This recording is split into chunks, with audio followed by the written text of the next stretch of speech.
So good evening and welcome to our annual scholarship reception. My name is Radhika Seshan. I'm the Dean of the College of Professional Studies. I've been here since July. And it's been amazing. I'm thrilled to be here as the new Dean.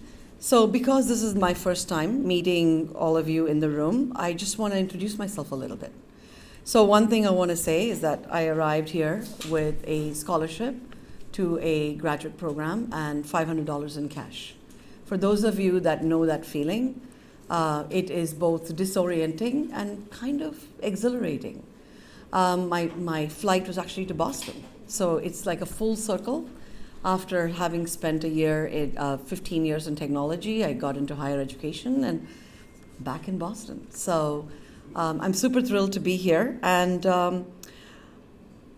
I think after about 15 years in education, I started feeling like, what am I doing with my life? You know, you reach this crossroads where you start thinking, how are you going to give back? How are you going to be part of the community that supported you? And so I was very lucky in being recruited into an education organization, and Northeastern brings the best of the real world, academic excellence, outreach, and the kind of empathy, respect, and professionalism that the College of Professional Studies and Northeastern University aims to serve. And so it's a joy for me to meet you all. I would love to say hello to everyone in this room, so be warned. After this is done, I shall arm myself with a glass of wine, and I'm going to be like, hey, I'm here.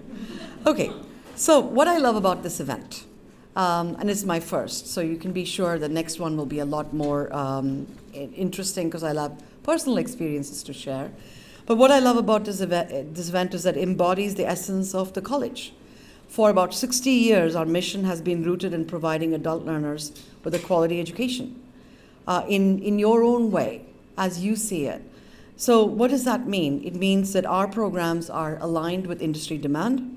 We know you have very thoughtful and hard-won careers and goals in mind.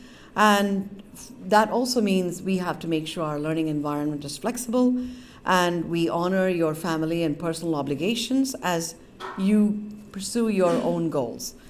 It also means that we are committed to providing the support that you need, and I think you've met several of our advisors here who treat each other and all our students as their own family.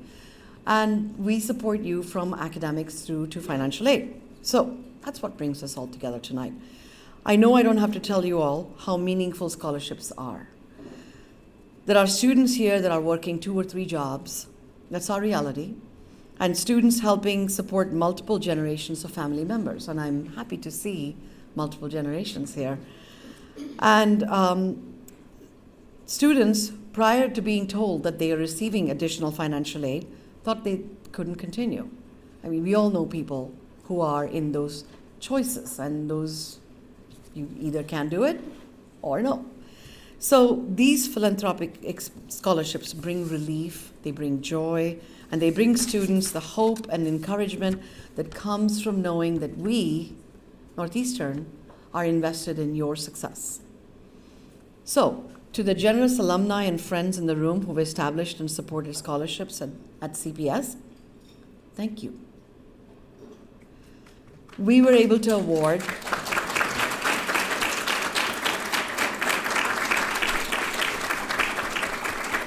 I'm warning you, there's several more applause moments coming up. So we were able to award $420,000 to 223 undergraduate students for the 22-23 academic year because of you. That's nearly 15% of our undergraduate student population. So that is a truly significant impact. And I'd like to ask all the students in the room to join me in a thunderous applause for thanking our benefactors.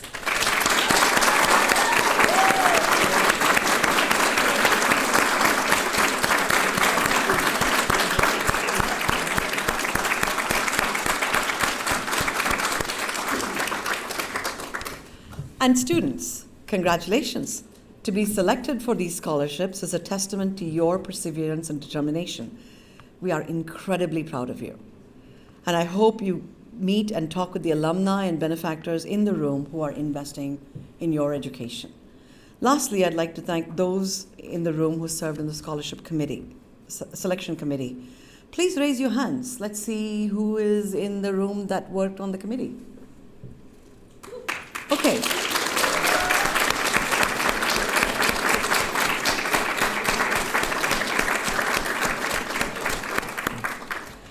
So, ours is the most rigorous college-based selection process at the university. And with good reason. We pride ourselves on the mission of equity and justice, which requires attention to detail on an individual basis. Each of us has our own story. Every student situation is unique, and we truly could not execute such a thoughtful selection process without this committee. Thank you all so much.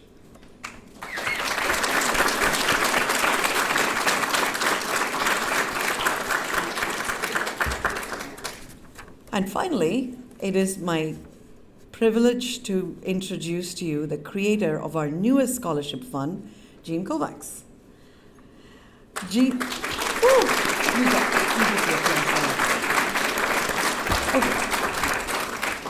you have to hear this story.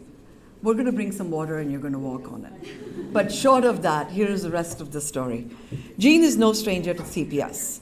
She became fully independent as a teenager, worked full-time while attending Northeastern at night, paying for her studies as she went, and graduating from what was University College then, with a degree in finance in 1983. She went on to pursue an MBA from Harvard and has been a technology business leader and an early-stage investor at Silicon Valley for decades. She is passionate about helping others develop and cultivate an interest in business and technology. Where she was in 1980 is not much different from where the situation, from your situations for the students in the room today. Studying in order to advance her career and applying her classroom knowledge to her professional work. But we should really let her tell you more about her story. Jean, thank you for all that you do. Let's give her a solid welcome.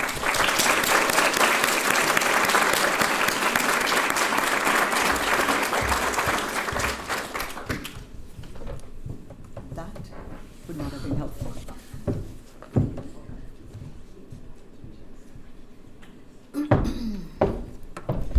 Hello, everyone, and a special hello to the students in this room. My heart and my head goes out to you and all the work you've done. To tell you now, of course, I don't have any notes. You know why? I procrastinated. I thought I would work on a speech last week, and then I thought I'd do it on the plane, and then I thought I'd do it yesterday. But what I do want to do is talk to you about my story from the heart, because I think my story is probably very similar to a lot of you in the room. So I grew up in Wilmington, north of Boston, but I was a foster kid. Are you from Wilmington? I'm from Wilmington. There you go, 32 Hobson Avenue. I was part of a foster home that was there. If you know anything about the foster care system, when you graduate from high school, you're out. And so for me, back then, I won't tell you how old I am, but as a female, you were either going to be a nurse or a teacher, or maybe you'd get a job as a clerk typist or a secretary.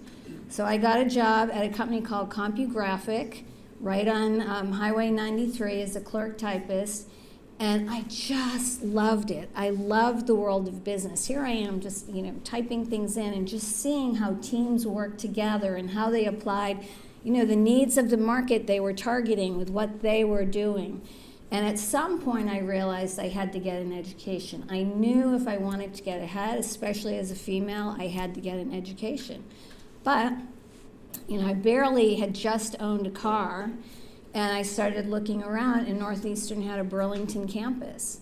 And so I thought, okay, I'll take a class or two there. And what happened, and for all of you at CPS, I'm sure you've experienced this, is I was learning things in class that I could then bring and apply at work. And so it made the learning process so much more real for me. So I feel my job got better, my work performance got better, but also the effort that I put into my classes got better because I could see the application, and that's what I love about the College of Professional Studies, looking at how you can apply that to real-world situations. I did graduate. It took many years more, because at one point I thought, you know what, I'm going to look and see how many credits I have left, because I always thought, okay, I'm going to quit and go back full time. But I was learning so much at work and really enjoying my classes, so I just ended up finishing it nights. I decided after that I wanted to go to a full-time MBA program, and so I applied to Harvard Business School and got in. Which was great. I was probably the only newly coming in business school student who was so happy to live in a dorm room. It was like, wow, I'd never lived in a dorm room. I had paid rent, I'd had roommates. And so for me to have a dorm room and like, this is so cool. I have these hot water pipes that go through my room. They heat the bathroom downstairs, but it keeps my room nice. I mean, it was, we're going to pop popcorn at 11 o'clock at night. How cool is this? But, for me, everything was a new experience. And I left Harvard and went out to Silicon Valley when it was just early days. And as Radhika said, I've been fortunate enough to land in a couple of companies. I've had 3 IPOs, one of which I started, and then started another company that we sold to AT&T. And then subsequent to that, I've done some interim CEO roles, and now I'm a venture capital and an angel investor. So it's been a crazy journey. If you had ever talked to me at Wilmington, Wilmington High, that I would someday be standing up here at Northeastern. But what I want to say, what I'm so passionate about with Northeastern is its real focus on real world skills and real world learning.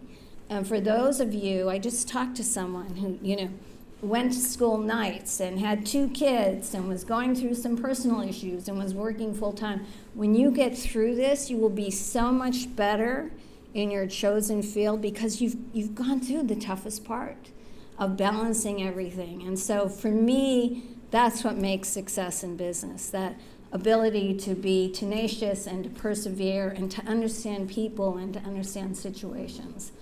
So when I started talking to Northeastern about ways that I could pay it forward, we had a lot of discussions about the best way to do it, and I felt it was really important to me to try to give back and choose a student. And it wasn't just, there's a lot of talk about STEM, but to me it doesn't have to be, women in engineering, women in business, women in nursing, they're still changing the world. And so when we decided on the scholarship, that's what I wanted to do. And I'm thrilled to have just met my first honoree. Sort of brings everything back full circle. And I'd like to introduce Cynthia Thin. And I would also like to challenge her that in 20 or 30 years that you're up here because you've established the Cynthia Thin Scholarship. So congratulations. And I'll let you take the podium.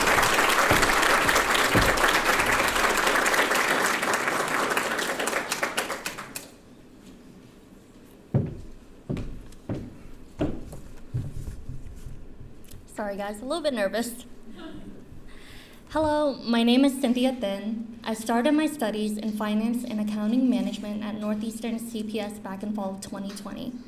First and foremost, I would like to take this time to thank Gene Kovacs and all of our benefactors for making the scholarships available to the students in need. Your generosity does not go unnoticed, and we will forever be grateful. And to my classmates, I am up here today to say that the daily struggles we face do not go unseen in these ever-evolving times. We are all balancing work and family responsibilities while working toward our degree. And we all make sacrifices along the way. Thankfully, I know that my fellow Hussies, past, present, and future, are in it to create change, in ourselves and in the world. It is with our perseverance that we are able to make an impact on the world, but not without the means to get there. I thank you again, Jean, and all of our other benefactors here today for making this possible. To lessen our financial burden is to enable the next generation of success. I want to share my story of how I got to where I am today and what drives my motivation. I live a content life, but it always hasn't been this way. I am a first-generation Asian American born to immigrant parents who fled from the Khmer Rouge, a genocide that killed over 2 million people in just 4 years during the 70s. I am the eldest child. I was forced to grow up fast. I grew up responsible for helping my family, and at a young age, I became their translator. I was their pride, and I was their hope for a better life. I was raised to always help others. I watched my father and my mother host fundraisers year after year.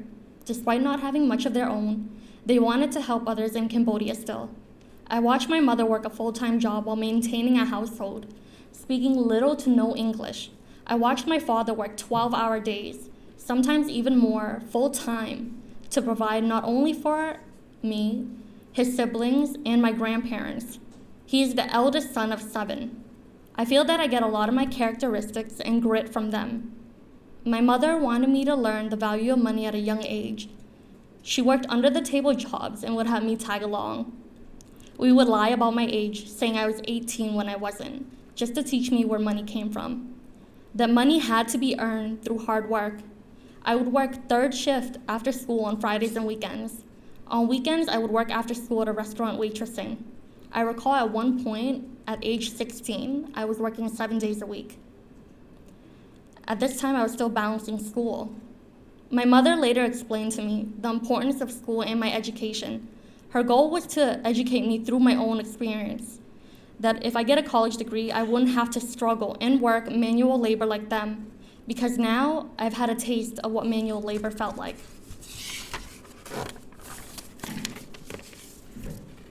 Upon graduating high school, I didn't know what I wanted to do in life.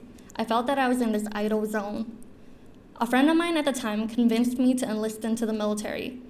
I was intrigued and decided why not? I have nothing else planned to do.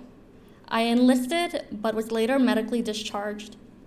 Okay, now what do? I didn't have a backup plan because originally I enlisted for 7 years. I started my general studies at North Shore Community College just to keep busy, but shortly I felt that school wasn't for me. I ended up choosing to work full-time over school again. I decided I needed a change of environment. I left my hometown and moved to Quincy. There, I attempted to pick up school again at Quincy College, but took a break again to work full-time. I'd say that this was the start of my turning point. I was met with new opportunities through a nonprofit organization called Year Up.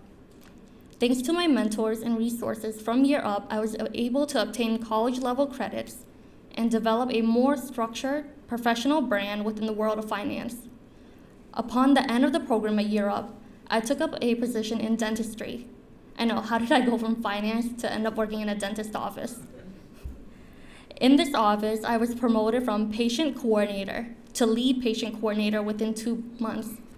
My boss, Dr. Ann V. Nguyen, is one of my biggest role models. She's a mother, a doctor, a business owner to multiple businesses, singer, and a college professor.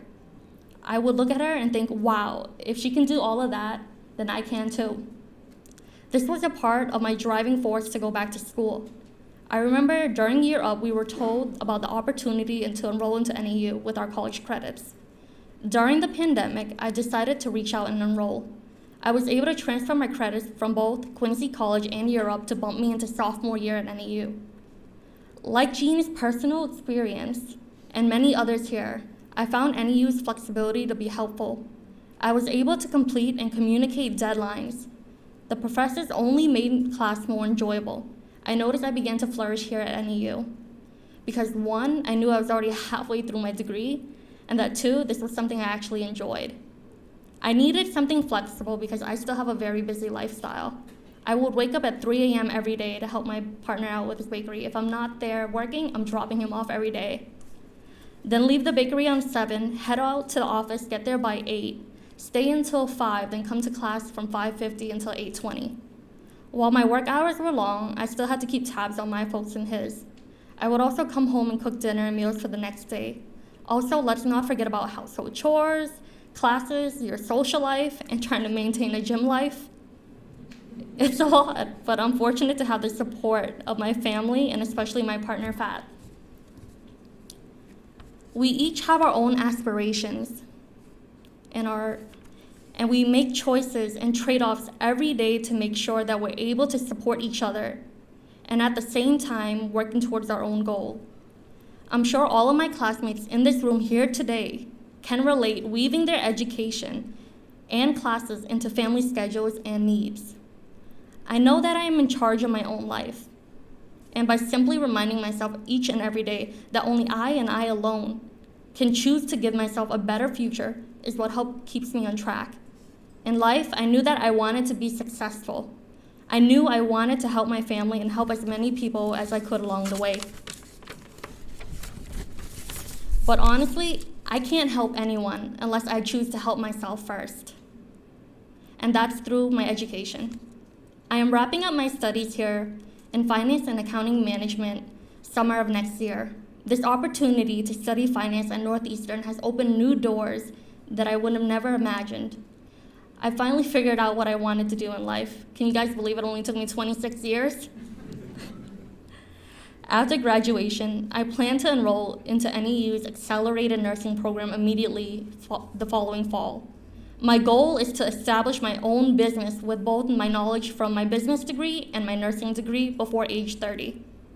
I still have a lot of work to do before I can achieve that goal, but I'm grateful to have mentors and role models to motivate me. I think about my boss at the dentist's office, who has juggled so much.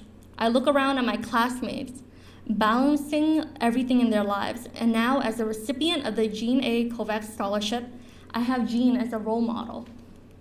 It's exactly the kind of encouragement I need. Thank you for your generosity and example.